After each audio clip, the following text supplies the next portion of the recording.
Calaroga Shark Media. From New York City, where Edward R. Murrow is rolling over in his grave, this is Ballot. Patrick, I'm sorry your time is up.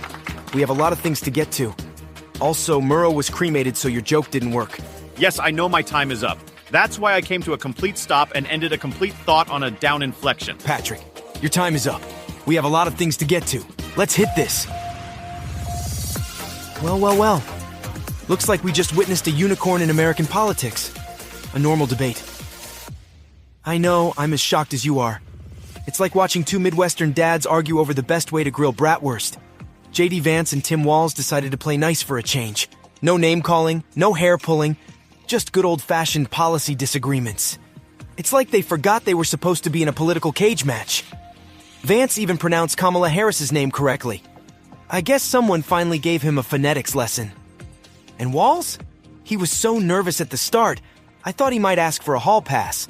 But don't worry, folks, they still managed to throw some shade. Vance kept hitting Harris on border security, like it was a piñata at a birthday party. Meanwhile, Walz went after Trump on abortion rights, with all the subtlety of a bull in a china shop.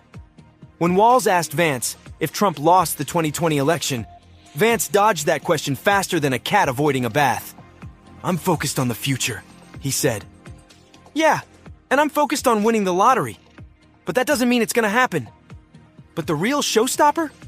They actually shook hands at the end. I know, I had to check if pigs were flying too. It's like they forgot they were supposed to hate each other for our entertainment. Stephen Colbert said these two men were both a heartbeat away from being interesting this evening. Jimmy Fallon added tonight's debate had no studio audience. Not for fairness, they just couldn't get anyone to go. Michael Costa, hosting The Daily Show, said, "On paper, they have a lot in common. They're both Midwestern dads, they both have military backgrounds, they both hate Donald Trump." And Jimmy Kimmel said, "J.D. Vance hasn't been under a microscope like this since his wife asked him why the couch was so sticky." As for the fact-checking QR code, which didn't work for a long period, Kimmel said, "I love that CBS thinks their viewers know how to use a QR code. Their newest show is Matlock." The ringmasters were none other than CBS's dynamic duo, Norah O'Donnell and Margaret Brennan. I haven't seen this much bias since my Uncle Larry judged the family chili cook-off after 3 beers. How many times did Margaret scold Vance that his time was up after he had come to a complete stop on a down inflection? But the real showstopper? Vance getting his mic cut off faster than a karaoke singer butchering Bohemian Rhapsody. He was fact-checking the fact-checkers, and CBS decided, "Nah, we can't have that kind of truth-telling on our airwaves. Check our broken QR code."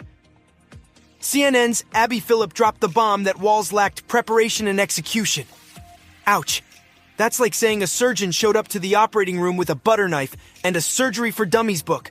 ABC's Lindsay Davis went for the jugular, comparing Walz's performance to Biden's CNN debate disaster. That's like comparing a belly flop to the Titanic. Both are disasters, but one's just a bit more historic. But the real zinger? Walz accidentally declaring he's become friends with school shooters. I haven't seen a gaffe that bad since the last time Biden opened his mouth. Meanwhile, J.D. Vance is being hailed as the second coming of Cicero. The New York Times' Ross Douthat called it the most successful Republican debate performance of this century. Easy there, Ross. Let's not get carried away. We've still got 76 years left in this century. The Atlantic's David Frum said Vance went home with Walz's wallet. Well, yeah, sure, but how did he do in the debate? But my favorite take? Rachel Maddow's Olympic-level mental gymnastics, basically saying, sure, Vance was better at debating, but Walz won. That's like saying, sure, the other team scored more points, but we had better uniforms. Walz, who, if we are to take his word, is friends with school shooters, claimed he misspoke about being in Hong Kong during the Tiananmen Square protests. Misspoke? That's like saying you misspoke when you told your wife you were working late, but you were actually at the casino. Oops. But don't worry, folks. Walz insists he was in Hong Kong and China during the protests. Just not when he said he was, or where he said he was, or doing what he said he was doing. Now let's talk about Walz's magical mystery tour of China. He's been there 30 times. No, wait, dozens and dozens of times. Actually, hold on. It's more like 15 times. I guess in politics, math is as flexible as the truth. And get this, Walz and his wife got married on the anniversary of the Tiananmen Square massacre because he wanted to have a date he'll always remember. Nothing says romance like commemorating a brutal crackdown. Am I right? Meanwhile, the Republicans are having a field day. They're calling him Tiananmen Team. I guess Beijing Biden was already taken. And now we've got House Republicans digging into Walz China connections faster than you can say trade war. But let's not forget, folks, this isn't the first time Walz has had to backtrack.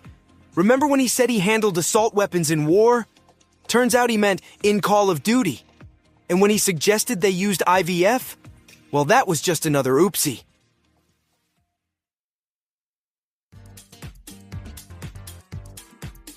Donald Trump decided the vice presidential debate needed a bit more Trump.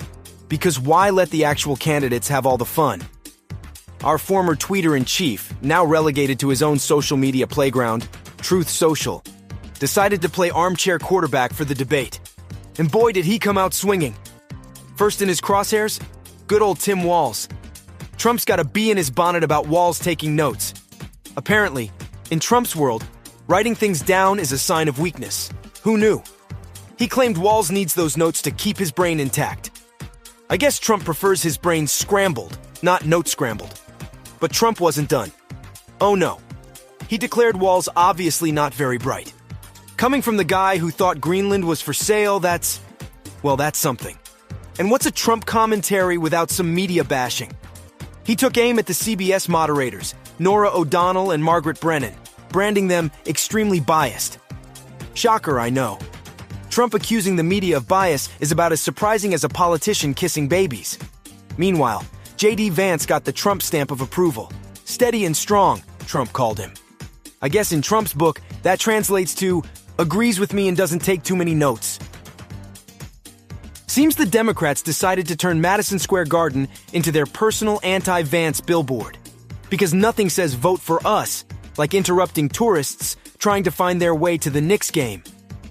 These fancy new digital ads are all about cheering on Tim Walz while painting J.D. Vance as the poster boy for Project 2025. Now, for those of you who haven't been following along at home, Project 2025 is not a sci-fi movie about time-traveling conservatives.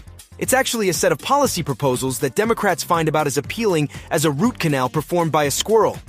These ads come with a QR code. Because apparently, nothing gets voters fired up like whipping out their phones and scanning a code in the middle of Penn Station. I'm sure that won't cause any pedestrian pileups at all. Now, let's talk about Rosemary Boglin, the DNC's resident wordsmith. She's out here calling Vance the least liked VP candidate in modern American history. Ouch. She even threw in that he's weird. Yeah, we knew that already, Rosemary. They're calling Walz Coach Walz. Maybe Coach Walz will take over the Jets, or maybe the Jets' game plan will be made with the help of AI like portions of today's podcast. I'm sorry, Mac, your time is up. We have other things to get to.